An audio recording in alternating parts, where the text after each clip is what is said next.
अस्सलाम वालेकुम dear students. उम्मीद है कि आप सब खैरियत से होंगे। आज की इस वीडियो में मैं आपके साथ डिस्कस करने जा रही हूँ unit number 8 force and pressure के स्ट्रक्चर क्वेश्चंस के answers. So let's begin the video.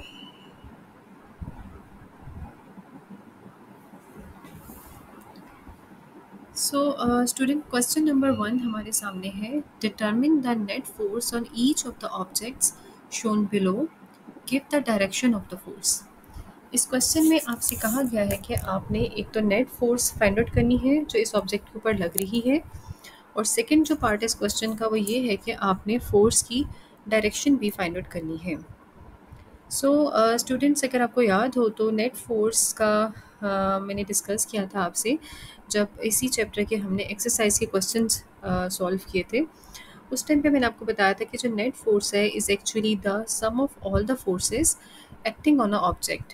कि अगर किसी भी ऑब्जेक्ट के ऊपर जो फोर्सेस लग रही हैं उन सब का अगर हम सम कर दें तो हमारे पास नेट फोर्स जो है वो आ जाती है। सो यहाँ पे हमें नेट फोर्स निकालनी है और सेकेंडली हमें फोर्स की डायरेक्शन फाइंड आउट करनी है। सो पार्ट ए में हमें एक छोटी सी बॉल नज़र आ रही है ब्लू कलर की। इस बॉल पे हमारे पास दो डिफरेंट फोर्सेस जो है वो अप्लाई हो रही हैं। एक जो फोर्स है वो है 2 न्यूटन जो कि इसकी लेफ़्ट साइड पे अप्लाई हो रही है, और दूसरी जो फोर्स है वो है 10 न्यूटन जो कि इसकी राइट साइड पे अप्लाई हो रही है। अब हमने नेट फोर्स निकालनी है, तो नेट फोर्स निकालने का जो तरीका है वो ये है कि हम राइट साइड पे जो फोर्स अप्लाई हो रही है 10 न्यूटन, उसमें से हम सब्ट्रैक्ट कर देंगे लेफ़्ट साइड पे जो 2 न्यूटन वाली फोर्स है उसको। So 10 newton minus 2 newton which is equals to 8 newton. So जो इस बॉल के ऊपर नेट फोर्स लग रही है वो है हमारे पास 8 न्यूटन। उसके बाद जो सेकंड पार्ट है इस क्वेश्चन का उसमें उन्होंने कहा था कि आपने फोर्स की डायरेक्शन फाइंड आउट करनी है। सो स्टूडेंट्स, जो डायरेक्शन होगी फोर्स की वो होगी राइट। क्यों? क्योंकि यहाँ पे जो 10 न्यूटन फोर्स अप्लाई हो रही है वो ज़्यादा है एज़ कम्पेयर टू 2 न्यूटन के, और वो अप्लाई हो रही है राइट साइड पे। सो जो फोर्स होगी, जो डायरेक्शन होगी फोर्स की वो भी क्या होगी, राइट साइड पे, यानी कि टूवर्ड्स राइट होगी।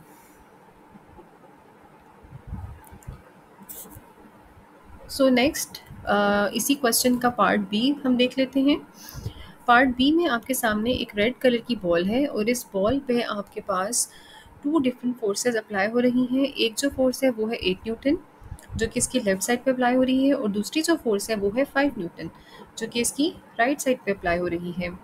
Similarly to the last question में जैसे हमने सॉल्व किया था कि हमने इन दोनों फोर्सेस को जो इस बॉल पे अप्लाई हो रही हैं इनको हमने आपस में माइनस किया था, इधर भी हमने यही काम करना है। हमने 8 न्यूटन में से 5 न्यूटन को माइनस कर दिया तो हमारे पास आ गया 3 Newton. So 3 Newton is the net force which applied on this red ball. उसके बाद हमारे पास फोर्स की डायरेक्शन है। सो डायरेक्शन जो होगी इस केस में वो क्या होगी हमारे पास, टूवर्ड्स लेफ़्ट। क्यों? क्योंकि यहाँ पे जो ज़्यादा जो मैक्सिमम फोर्स अप्लाई हो रही है वो है इसकी लेफ़्ट साइड पे जो कि 8 न्यूटन है। सो जो फोर्स की डायरेक्शन होगी वो भी क्या होगी, लेफ़्ट होगी। सो यहाँ तक था हमारा पार्ट बी। अब हम सॉल्व करने जा रहे हैं पार्ट सी। पार्ट सी में हमें एक स्क्वायर ग्रीन कलर का नज़र आ रहा है, और इस स्क्वायर पे टू डिफरेंट फोर्सेस जो है वो अप्लाई हो रही हैं। एक जो फोर्स है वो है 3 न्यूटन जो कि अपर डायरेक्शन में है, और दूसरी जो फोर्स है वो है 6 न्यूटन जो कि डाउनवर्ड डायरेक्शन में है। यहाँ पे नेट फोर्स हम किस तरह से निकालेंगे, 6 न्यूटन में से हम माइनस कर देंगे 3 न्यूटन को। So answer is 3 Newton. So 3 Newton is the net force जो कि अप्लाई हो रहा है इस ग्रीन बॉक्स के ऊपर। उसके बाद आ जाता है हमारे पास फोर्स की डायरेक्शन। सो फोर्स की डायरेक्शन हम किस तरह से निकालेंगे, सिंपल, हमारे पास जो मैक्सिमम फोर्स है वो अप्लाई हो रही है डाउनवर्ड। सो फोर्स की डायरेक्शन क्या होगी यहाँ पे, टूवर्ड्स डाउन।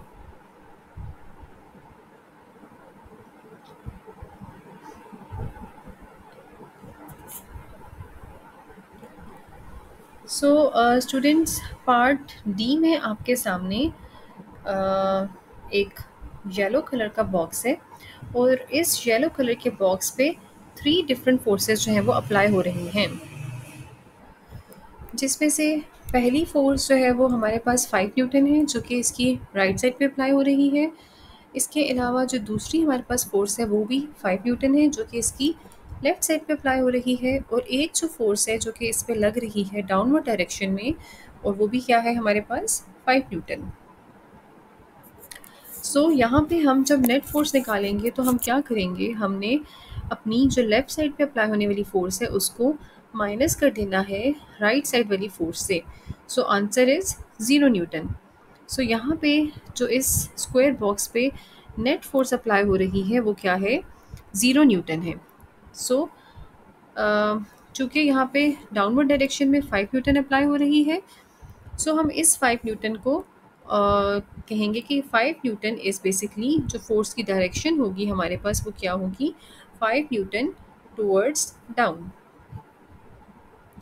अच्छा स्टूडेंट्स, इस पार्ट में अगर आप लोग देखें तो यहाँ पे हमारे पास चूँकि कोई अपवर्ड फोर्स नहीं है, सिर्फ और सिर्फ डाउनवर्ड जो है वो 5 न्यूटन फोर्स लग रही है। इसीलिए और सेकेंडली जो लेफ़्ट और राइट पे जो दोनों फोर्सेस लग रही हैं वो दोनों इक्वल हैं इन मैग्नीट्यूड। मीन्स के 5 न्यूटन राइट पे लग रही है, 5 न्यूटन लेफ़्ट पे लग रही है। वो दोनों एक दूसरे के कह लें कि अफेक्ट को कैंसिल आउट कर देंगी। इस तरह से जो यहाँ पे नेट फोर्स लग रही है इस स्क्वायर बॉक्स के ऊपर वो है 0 न्यूटन।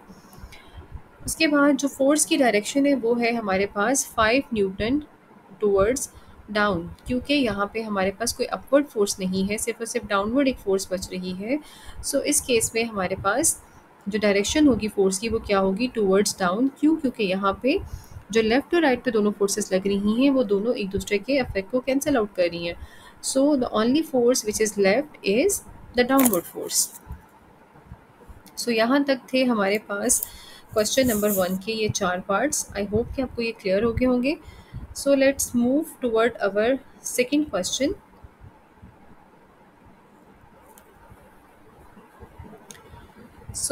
सेकेंड क्वेश्चन में स्टूडेंट्स आपसे क्या पूछा गया है, a block of would is floating on the surface as shown in figure A. In figure B, the same block of wood is pushed beneath the surface of the water. What will happen to the wood when the downward force in figure B is removed? Also draw the beyond force in the figure.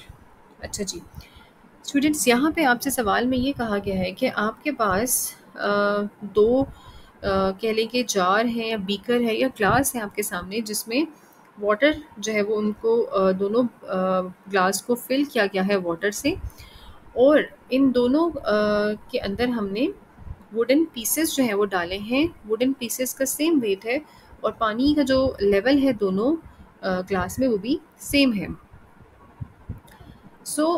Figure A में जो आपको नज़र आ रहा है block, वो क्या हो रहा है, वो फ्लोट कर रहा है। उसके बाद फिगर बी में अगर आप लोग देखें तो इसी सेम वुडन ब्लॉक को हमने पुश किया है पानी के अंदर, और पानी के आप देख सकते हैं कि फिगर बी में वो थोड़ा सा पानी के अंदर, यानी कि उसको हमने पुश किया है जिसकी वजह से वो थोड़ा सा पानी के अंदर जो है वो चला गया है। अब वो ये कह रहे हैं कि जब हम इसके ऊपर से जो हम पुश करते हुए फोर्स लगा रहे हैं, अगर हम वो डाउनवर्ड फोर्स रिमूव कर देंगे इस वुडन ब्लॉक के ऊपर से, तो उस वुडन ब्लॉक को क्या होगा, वो नीचे ही रहेगा, यानी पानी के अंदर ही रहेगा, या फिर वो सिंक कर जाएगा, बिल्कुल ही डूब जाएगा, या फिर वो फ्लोट करने लग जाएगा, वो क्या करेगा। Let's discuss it's answer. When the downward force is removed, then wooden block come back to the surface of the water because the weight of the wooden block is less than the beyond force. This beyond force will pushes the block in upward direction. Students, होगा क्या कि हमारे पास ये जो wooden block है, जब इसको हम डाउनवर्ड पुश कर रहे होंगे तो ये पानी के अंदर चला जाएगा, और जैसे ही हम इसके ऊपर से ये डाउनवर्ड फोर्स रिमूव करेंगे, तो हमने इस चैप्टर के अंदर डिस्कस किया था एक term beyond force. Beyond force क्या होता है students? Beyond force is the force जो कि पानी इस ब्लॉक के ऊपर अपवर्ड डायरेक्शन में लगा रहा है। जब भी हम किसी भी चीज़ को पानी के अंदर लेट्स से कि हम उसको पानी के अंदर डालते हैं और उसको पुश कर रहे होते हैं पानी के अंदर डाउनवर्ड डायरेक्शन में, तो पानी उस चीज़ के ऊपर अपर डायरेक्शन में फोर्स लगा रहा होता है। सिमिलरली इस ब्लॉक के ऊपर भी पानी अपर डायरेक्शन में एक फोर्स लगा रहा है। सो वो जो फोर्स है वो इस वुडन ब्लॉक के वेट से ज़्यादा है। दैट्स वाई ये वुडन ब्लॉक क्या हो जाएगा, ये पानी की बिल्कुल ऊपर सतह पे आ जाएगा। और दूसरा जो इन्होंने इस क्वेश्चन के अंदर पूछा गया था आपसे कि जो बियॉन्ड फोर्स लग रही है वो किस डायरेक्शन में लग रही है। सो स्टूडेंट्स, जो बियॉन्ड फोर्स इस वुडन ब्लॉक पे लग रही है वो लग रही है अपवर्ड डायरेक्शन में, यानी कि ऊपर की तरफ लग रही है। सो स्टूडेंट, नेक्स्ट हमारे पास है क्वेश्चन नंबर 3, हम डिस्कस करते हैं। क्वेश्चन नंबर 3 में हमसे पूछा गया है कि the pressure inside the lungs increases and decreases with each breath. When we inhale and exhale, when is the pressure in the lung greater than atmospheric pressure and when is it lower than atmospheric pressure? So students, हमसे जो सवाल किया गया है उसमें उन्होंने ये पूछा है कि हमारे पास जो प्रेशर है इनसाइड द लंग वो इंक्रीज हो जाता है, यानी कि बढ़ जाता है, और डिक्रीज हो जाता है, यानी कि कम हो जाता है जब हम सांस लेते हैं। When we inhale and exhale, when the pressure in the lung greater than atmospheric pressure and when is it lower than atmospheric pressure। और फिर आगे उन्होंने कहा है कि जब हम इनहेल करते हैं, यानी कि जब हम सांस अंदर लेके जाते हैं, और जब हम एक्सहेल करते हैं और जब हम सांस को बाहर निकालते हैं, तो आप बताएं कि आपके लंग्स में प्रेशर कब ज़्यादा होता है एटमॉस्फेरिक प्रेशर से और कब कम होता है as compare to the atmospheric pressure. So सवाल आई होप कि आपको समझ आ गया होगा। इसमें सिंपल स्टूडेंट्स आपसे कहा गया है कि जब हम सांस अंदर लेके जा रहे हैं और जब हम सांस को बाहर निकाल रहे हैं, तो उस टाइम पे हमारे लंग्स में जो प्रेशर है वो किस टाइम ज़्यादा होता है और किस टाइम कम होता है as compare to the atmospheric pressure. So the answer is the pressure inside the lung is greater than atmospheric pressure when we exhale. On the other hand, when we inhale, the pressure inside the lungs is lower than atmospheric pressure. So students, होता क्या है जब आप सांस ले रहे होते हैं तो उस टाइम पे आपके लंग्स के अंदर जो एटमॉस्फेरिक प्रेशर होता है वो आपका कम होता है as compare to the atmospheric pressure. होता क्या है कि जब आप सांस लेते हैं तो उस टाइम पे आपके लंग्स उस एयर को अंदर लेके जाते हैं, और जब वो एयर को अंदर लेके जाते हैं तो उसके बाद जाके आपके लंग्स के अंदर प्रेशर डेवलप होता है। जब आप सांस ले रहे होते हैं तो उस टाइम पे आपके लंग्स कह लें कि सिकुड़े हुए होते हैं, वो उस तरह से फूले नहीं होते। ठीक है। जब आप सांस लेते हैं तो उस टाइम पे जब आप इनहेल करते हैं, यानी कि जब आप सांस लेते हैं, तो आपके लंग्स में जो प्रेशर होता है वो क्या होता है, लो होता है as compare to the atmospheric pressure. Similarly जब आप सांस बाहर निकालते हैं, जब आप एक्सहेल करते हैं, तो उस टाइम पे आपके लंग्स का प्रेशर ज़्यादा होता है as compare to the atmospheric pressure. इसकी एग्ज़ाम्पल बिल्कुल हम एक बैलून से ले लेते हैं। जिस तरह आप बैलून में आप एक बैलून ले लें, ठीक है, और उस बैलून में जब आप एयर को ब्लो करेंगी तो वो क्या है, बिल्कुल ऐसे जैसे आप इनहेल कर रही हैं। ठीक है। जब आप इनहेल करते हैं तो उस टाइम पे आपके जो लंग्स हैं वो बिल्कुल एक बैलून की तरह होते हैं। ठीक है। बैलून की तरह बिल्कुल कह लें कि नॉर्मल अपनी एक शेप में होते हैं, और जैसे जैसे आप सांस अंदर लेके जाती हैं इनहेल के प्रोसेस के दौरान, यानी कि सांस लेने के अमल के दौरान जब आप सांस एयर अंदर लेके जा रही होती हैं तो आपका लंग्स कह लें कि वो फूलते जाते हैं, बिल्कुल ऐसे ही जैसे आप बैलून में हवा भरती हैं।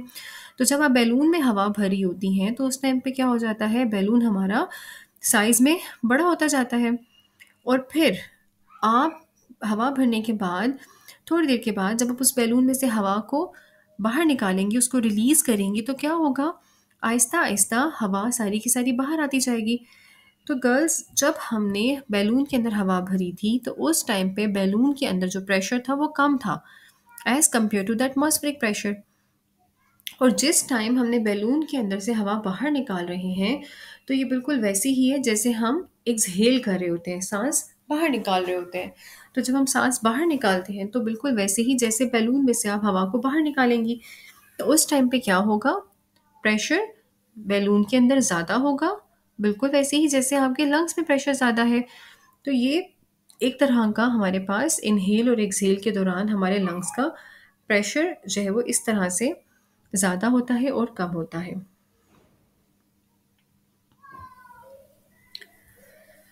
सो जो लास्ट हमारे पास स्ट्रक्चर क्वेश्चन है इस यूनिट का वो है, a submarine is a type of ship that can travel both on a surface of a water and under water.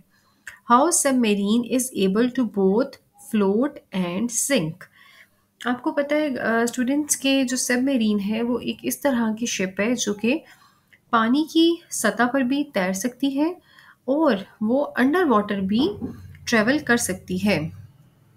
सो वो ये कह रहे हैं कि सबमरीन किस तरह से ये दोनों काम जो है वो सरअंजाम देती है कि वो पानी की सतह पर तैर भी सकती है और पानी के अंदर जाकर भी वो जो है वो मूव कर सकती है, ट्रेवल कर सकती है inside a water.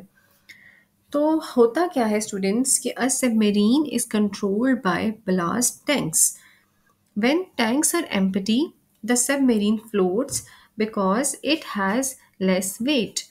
When tanks are filled with water, then the weight of submarine increases and it will sink.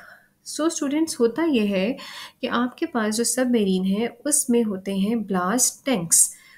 Blast tanks के अंदर कह लें कि वो बिल्कुल ऐसे हैं जैसे कोई एम्प्टी टैंक्स होते हैं। और जब सबमरीन ने फ्लोट करना होता है यानी कि उसने तैरना होता है पानी की सतह पर, तो उस टाइम पे उन ब्लास्ट टैंक्स को खाली कर दिया जाता है। सब जब ब्लास्ट टैंक को खाली किया जाता है तो उससे सबमरीन का जो वेट है वो कम हो जाता है।